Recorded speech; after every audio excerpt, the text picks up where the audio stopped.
Welcome to my bonsai journey, and this is just a library for myself to see my progress. This is a mulberry cutting that I took in late May, and it is now almost July, and these are all seeds from the same mulberry out of the fruits, and right here I'm waiting for those leaves to finally bust out. I don't know what the roots look like. Some of my cuttings didn't make it. They weren't producing roots, but these two did. And I'm going to see how that one goes. And again, this is an American native mulberry from cutting. And as you can see, it's a really thick piece of stick, and it took. This is one of about, just under half a dozen maples. I started with, these are all from seed. These came just from the trees that grow in my neighborhood. And this one is doing very nicely. It's got a nice fun curve going on to it. I haven't wired it up yet. What I've just done is given it like obstacles. Like that's just a pipe cleaning wire. And it just kind of using it to hold it in different spots as it grows upwards, and keep it kind of trained. It's a tiny little pot. I'm using it to get a nice thick root ball built up in there. And this is my favorite one. So it lives in my vegetable garden behind a deer net, a pest net to keep it from being munched. And it's gonna go back in there. Alright, this is the same story as my maple. This is my oak. This was the earliest oak that I found on the property, and it was in my vegetable garden, so I imagine there's not actually any oak trees real close to me, so a squirrel had to have brought it over.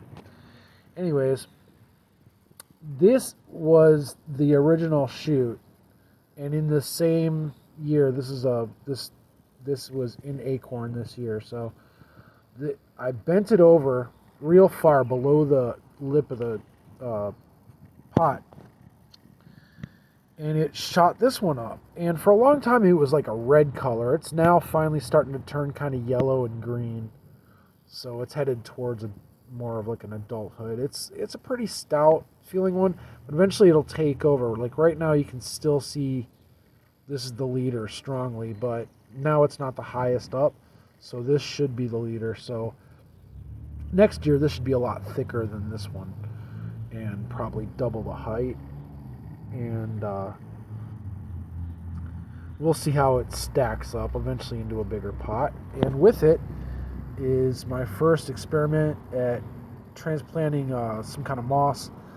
It's a usual, typical upper Midwestern moss. It grows between the sidewalk cracks. I just pried it out of my sidewalk and stuck it in this pot. And it took a while, but it's rooted now. So for a long time, it just kind of was drifting on the top there, but it's in there now. And finally, these are my remaining maples. This was a tiny little forest, this pot. It's kind of a big pot, 7-gallon or something. So originally there was probably a dozen little baby trees in here. Some deer came by and munched on the few of them. As you can see, this one is kind of becoming my new favorite. It's a little baby, and it got munched on by a deer, but lived. So now it's split, and it's going to make some interesting features. As they say, ramifications. As you can see, it's not real pretty now, but I think in the future it's going to be quite pretty. It's got nice small leaves.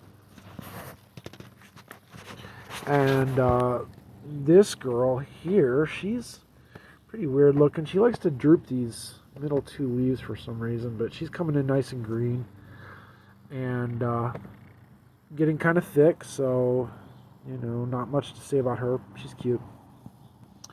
This one, and she is definitely going to be like a an exposed root feature because that's kind of the best thing she's got going on.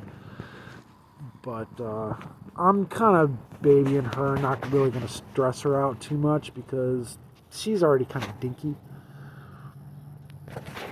And this one is also really cool. So these are my survivors, and for various reasons, you know, that you might weed out some, just choose not to raise some and choose to raise others. But this one's got a nice hard curl going on with the training. And again, I don't have a wire in here. What I just have is a little tiny tent peg stressing it out. And I think that's going to make it look really cool.